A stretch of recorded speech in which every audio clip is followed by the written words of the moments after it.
Shivani Singh from examination hub discuss करेंगे।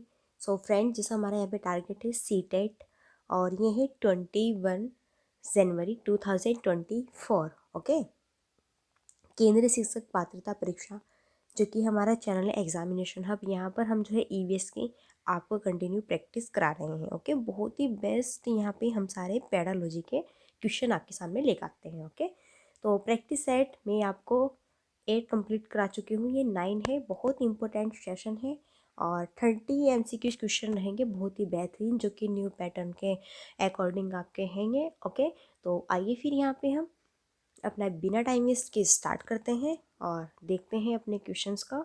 बहुत ही best है। पहले तो आप लास्ट तक अच्छे से वीडियो को बिना स्किप के वॉच करना है। देखो, बहुत ही बेहतरीन है, बहुत ही बेस्ट है। ओके, लगे रहिए और आप कंटिन्यू देखते रहिए। देखो, 3 दिन, Monday, Tuesday, Wednesday, Hindi, CDP और आपके यहाँ पे ईवीएस, इन 3 की क्लास चलेगी, 3 सब्जेक्ट की 3 दिन। ओके, और बाद में आपका जो है यहाँ पे मैथ्स, पेडालॉजी और संस्कृत है ना, तो इनकी चलेगी। ओके, लास्ट के 3 डेज। तो आइए फिर यहाँ पे हम अपना फर्स्ट क्वेश्चन देखते हैं। और बिल्कुल इस तरह के क्वेश्चन भी आपके जो है, देखो सीटेड थे, ये कुछ भी पूछ सकता है। ये पैडालॉजी तो पूछता ही है, 15 नंबर की यहाँ पे शिक्षण विधि तो पूछता ही है, लेकिन आपका जो यहाँ पे विषय वस्तु थीम्स रहती है ना, इनमें से पूछ लेता है। और इस तरह के पूछ लेता है कि ये शब्द किसने दिया, किसने प्रतिपादित किया। एक क्वेश्चन देखो, पहले भी आपको मैथ्स में भी था एक क्वेश्चन, है ना, और एक और सब्जेक्ट्स में था। ओके, चलिए यहाँ पे क्वेश्चन है, इकोलॉजी जो शब्द है किसने प्रतिपादित किया था। बड़ा ही इंपॉर्टेंट रहता है और बहुत ही होनहार यहाँ पे क्वेश्चन है। इकोलॉजी शब्द किसने प्रतिपादित किया था। क्या चार्ल्स डार्विन थे, क्या रॉबर्ट थे, क्या ऑर्थर टांसले, क्या अर्नेस्ट हैकेल थे। इकोलॉजी शब्द ये जो है दिया है अर्नेस्ट हैकेल ने।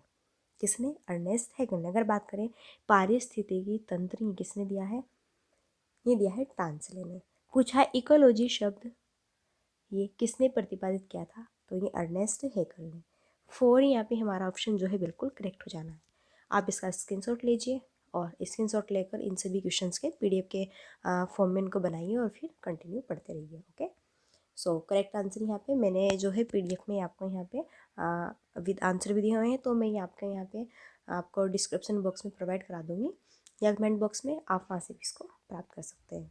नेक्स्ट क्वेश्चन पैडालॉजी का बहुत ही इंपॉर्टेंट एंड होनहार एंड बहुत ही एक अपने आप में जिसको कहते हैं हम अभिप्रेत क्वेश्चन है, जो कि आपको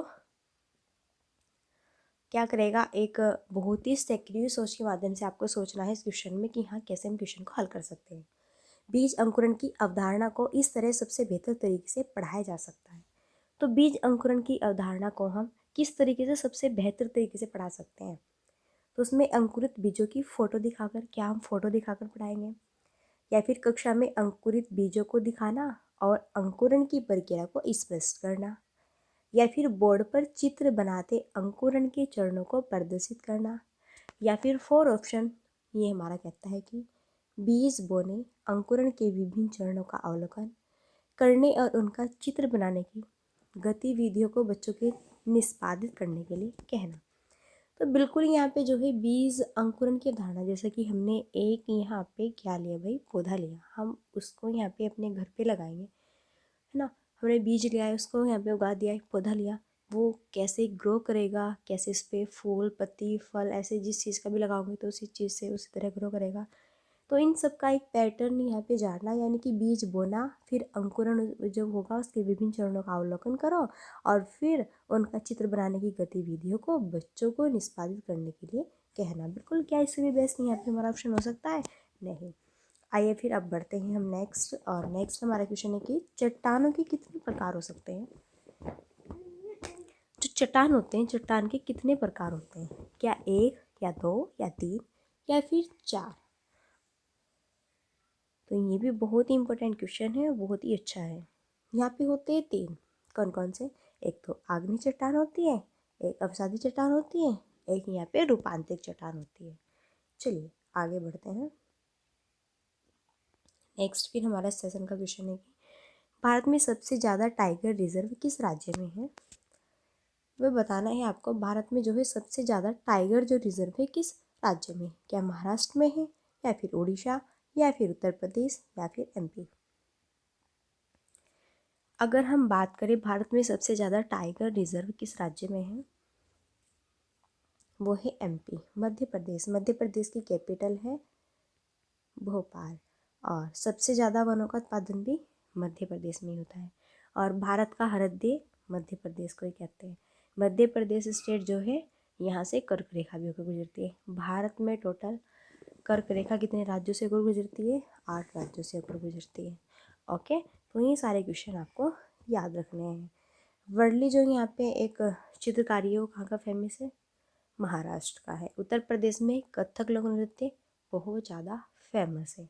ओके, ये सारे क्वेश्चन आपके रखते हैं, इम्पोर्टेंट रखते हैं। आई होप आपको ये अच्छा लगा होगा यहाँ पे। चलिए फिर नेक्स्ट हम क्वेश्चन देखते हैं। ये क्वेश्चन भी बड़ा ही इम्पोर्टेंट है। विक्रमशिला गंगा डॉल्फिन अभयारण्य किस प्रदेश में है? गंगा डॉल्फिन अभयारण्य की यहाँ पे बात की गई है। क्या ये उत्तराखंड में है? क्या ये बिहार में है? क्या ये यूपी में है या फिर ये असम में है? तो भाई हम कह सकते हैं जो विक्रमशिला गंगा डॉल्फिन अभयारण्य है ये है बिहार में। तो बी ऑप्शन बड़ा ही इम्पोर्टेंट होगा। विक्रमशिला गंगा डॉल्फिन अभयारण्य कहाँ पर है? बिहार में। क्या आप जानते हैं भारत में जो है राष्ट्रीय जो यहाँ पे जलीय जीव है वो कौन है? गंगा डॉल्फिन। ओके, उसको ही मानते हैं, याद रखना है। नेक्स्ट, किस शहर को गेटवे ऑफ इंडिया कहा जाता है? क्या भोपाल को या फिर नागपुर को या फिर मैसूर को या फिर लखनऊ को? किस शहर को गेटवे ऑफ इंडिया कहते हैं? तो गेटवे ऑफ इंडिया कहा जाता है नागपुर को। पिंक सिटी किसको कहते हैं? गुलाबी शहर जयपुर को कहते हैं, है ना। तो ये छोटे छोटे पॉइंट्स हैं, इस तरह से भी आपके क्वेश्चन बन सकते हैं। नेक्स्ट, क्लर्क बी बेसिन पुरस्कार किससे संबंधित है? क्या वन्यजीव सुरक्षा से या फिर जल संरक्षण से या फिर पर्यावरण संरक्षण से या फिर खेल से?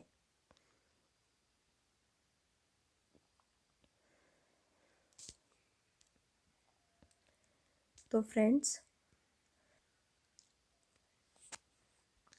सो क्लर्क बी बेविन ये पुरस्कार संबंधी, देखो लास्ट में आपको पेडालॉजी के भी यहाँ पे क्वेश्चन देखने को मिलेंगे।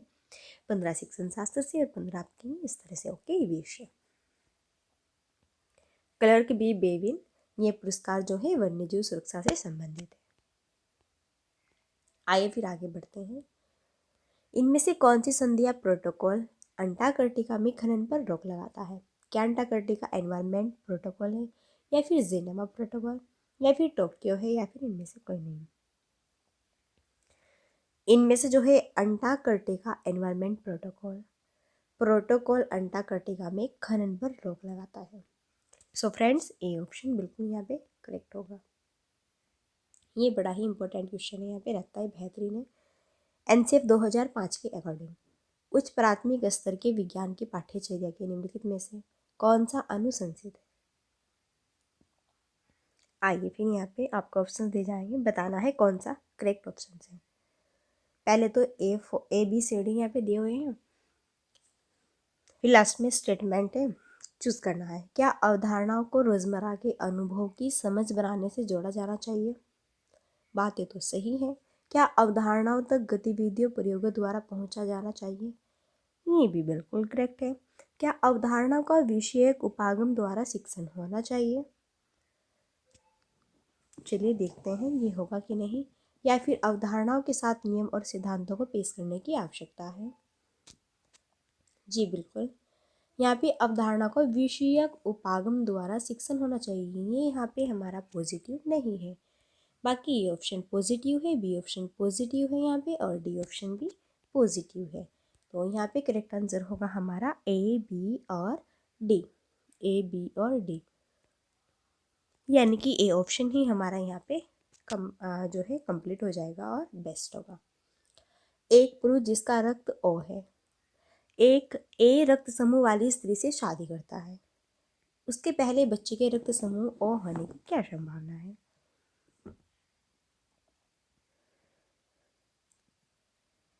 बता सकते हैं आप।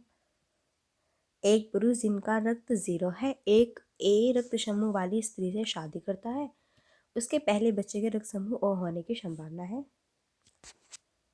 तो यहाँ पे कितने % हो सकता है? ये 50 अबव। ओके, चलिए आगे बढ़ते हैं। फिर हमारा क्वेश्चन ही बड़ा इंपॉर्टेंट है। यीशु को एक सप्ताह के लिए मौसम की रिपोर्ट एकत्र करने का एक व्यक्तिगत कार्य दिया गया।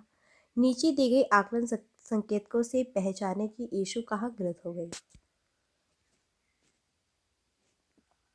चलिए देखते हैं। वह निष्कर्ष निकालती है कि आर्द्रता में कमी से वर्षा की संभावना बढ़ जाती है। वह समझती है कि अधिकतम और न्यूनतम तापमान की सीमा प्रतिदिन भिन्न, या फिर वह हर दिन एक वेबसाइट से आंकड़े सरलीकृत करती है, या फिर वह इस परिणाम पर पहुंचती है कि आने वाले सप्ताह में बारिश हो सकती है या नहीं। यीशु को एक सप्ताह के लिए मौसम की रिपोर्ट एकत्र करने का व्यक्तिगत कार्य दिया गया। एक सप्ताह की मौसम रिपोर्ट उसको तैयार करनी है व्यक्तिगत रूप से। तो इनमें से नीचे दिए गए यीशु के लिए कौन सा कथन गलत हो सकता है?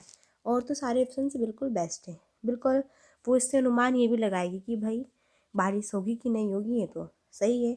वो वेबसाइट पे तो जाके आंकड़े इकट्ठे करेगी, और वह ये भी समझते हैं कि अधिकतम और न्यूनतम तापमान की सीमा प्रतिदिन भिन्न भिन्न होती है।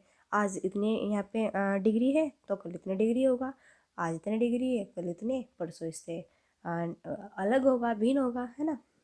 तो यहाँ पे नहीं हो सकता, गलत है। जबकि वह निष्कर्ष निकालते हैं कि आर्द्रता में कमी से वर्षा की संभावना बढ़ जाती है। तो भाई ये वो यहाँ पे वो अपने फ़ोन पे नेटवर्किंग पे इस तरह से डाटा को एकत्रित कर रही है, तो क्या वो यहाँ पे मापन का कार्य थोड़ा है ना कर रही है, वो भौगोलिक कोई भूगोलवेत्ता थोड़ा है ना है। तो ये गलत है यहाँ पे। ओके, चलिए नेक्स्ट। ये क्वेश्चन बड़ा ही इंपॉर्टेंट रहता है, बिल्कुल सीटेट के लिए है।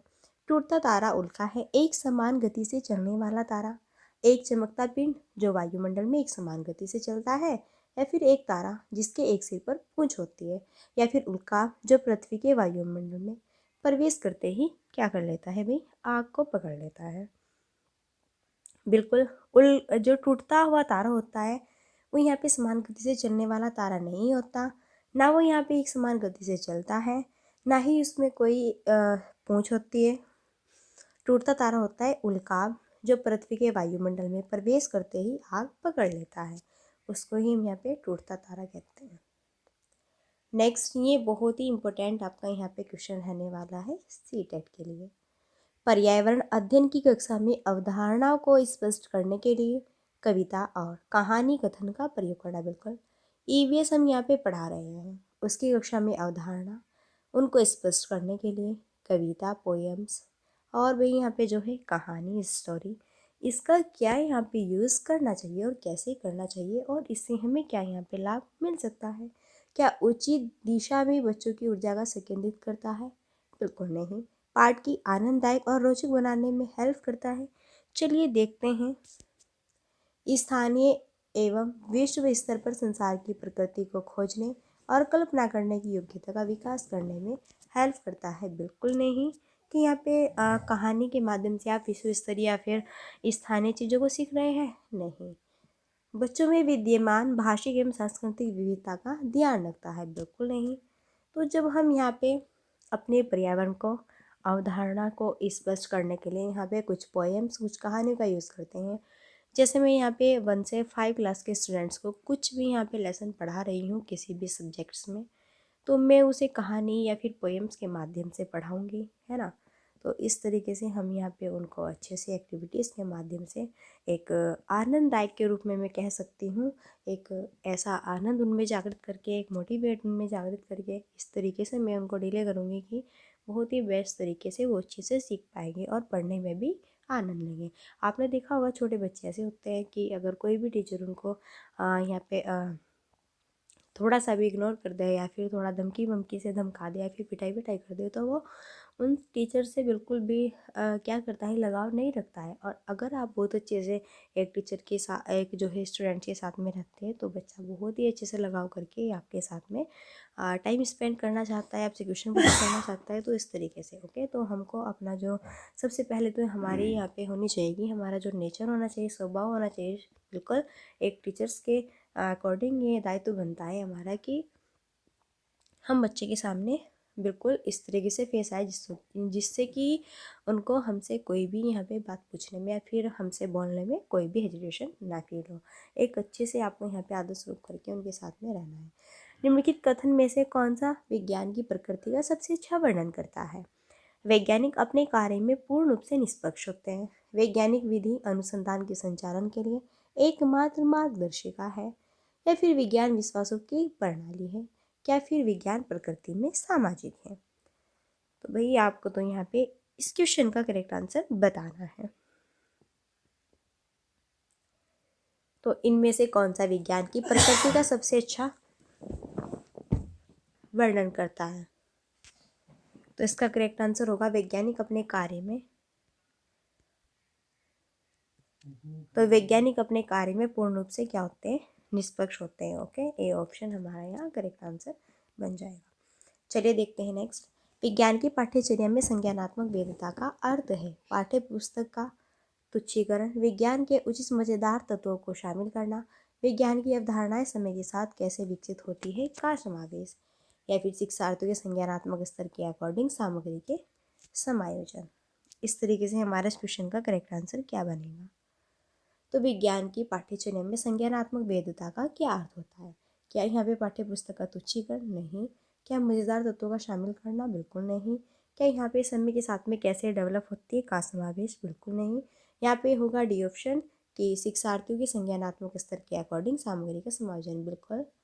आपकी क्लास में यहाँ पे 50 स्टूडेंट्स हैं, तो सभी अलग अलग क्षेत्रीय भाषाओं से यहाँ पे होकर आते हैं। सबकी व्यक्तिगत भिन्नता समय व्यक्तिगत भिन्नताएं पाई जाती है। सबके माइंड अलग होते हैं। कोई प्रतिभाशाली होता है, कोई सामान्य बुद्धि का होता है, कोई जड़ बुद्धि का होता है, कोई मन बुद्धि का होता है।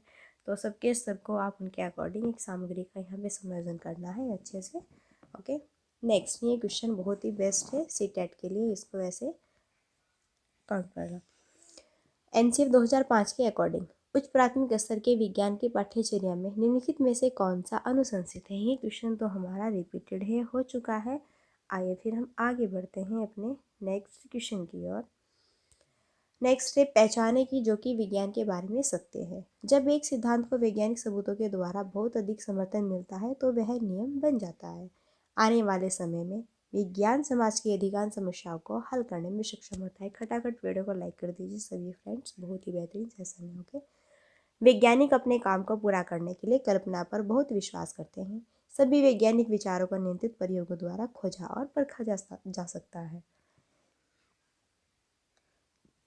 तो हम अगर आपको यहाँ पे बताएं तो हमारा यहाँ करेक्ट आंसर बिल्कुल डी ही होगा कि सभी वैज्ञानिक विचारों को नियंत्रित प्रयोगों के अकॉर्डिंग खोज और परख, ठीक है, यहाँ पे कर सकते हैं। तो सभी फ्रेंड्स खटाखट वीडियो को लाइक कर दीजिएगा। बहुत बेहतरीन यहाँ पे सेशन चल रहा है, बहुत ही मज़ेदार इंपॉर्टेंट है आपका, और बने रहिएगा लास्ट तक, है ना। बहुत ही इंपॉर्टेंट क्वेश्चन है ये।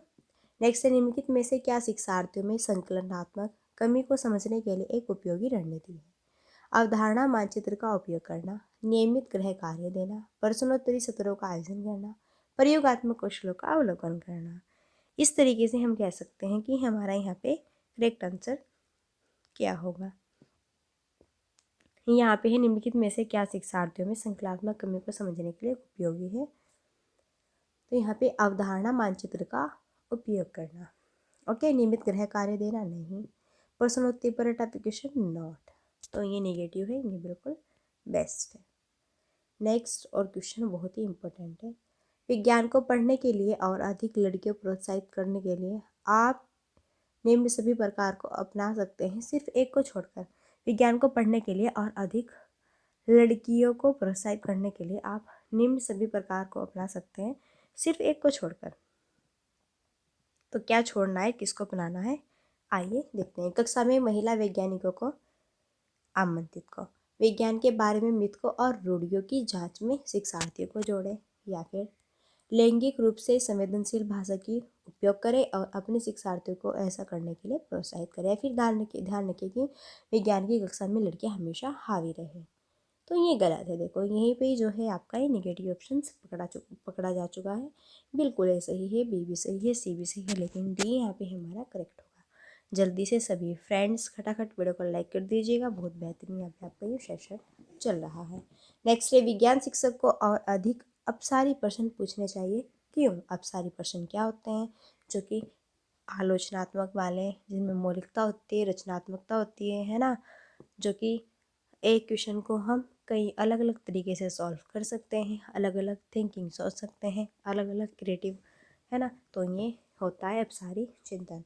यह गहन सोच को प्रोत्साहित और डेवलप करता है। यह शिक्षार्थी को उत्तर सही करने की दिशा प्रदान करता है। यह सोचने की युक्ति को विकसित करता है। यह शिक्षार्थी में सृजनात्मक व्यवहार के आकलन में हेल्प करता है। केवल बी सही है, केवल ए, या फिर ए बी सी, या फिर ए सी डी। तो यहाँ पे जो है ए सही है, सी सही है, डी सही है। यह शिक्षण को उत्तर सही करने की दिशा, उत्तर सही करने की दिशा तो अभी सारी पर्सन में आएगा, नहीं कि इसमें। बिल्कुल यहाँ पे तो हम गहन सोचेंगे और प्रोत्साहित करेंगे, चीज़ों को डेवलप करेंगे और सोचने की युक्ति को डेवलप करेंगे। सृजनात्मकता व्यवहार के आकलन में भी हेल्प करता है, बिल्कुल। तो यहाँ पे हमारा डी ऑप्शन करेक्ट होगा। सभी फ्रेंड्स वीडियो को खटाखट तरीके से लाइक कर दीजिएगा। बहुत अच्छा यहाँ पे आपका ये सेशन था। सो फ्रेंड्स, लास्ट था ये हमारा क्वेश्चन। आई होप आपको बहुत ही बेस्ट एंड बहुत ही अच्छा लगा होगा। ये अगर अच्छा लगा है तो नीचे कमेंट बॉक्स में बताइएगा कि आपको ये सेशन कैसा लगा है। तो मिलते हैं, चले फिर हम अब नेक्स्ट वीडियो में, और तब तक के लिए भाई, so thanks for watching, keep study and bye bye.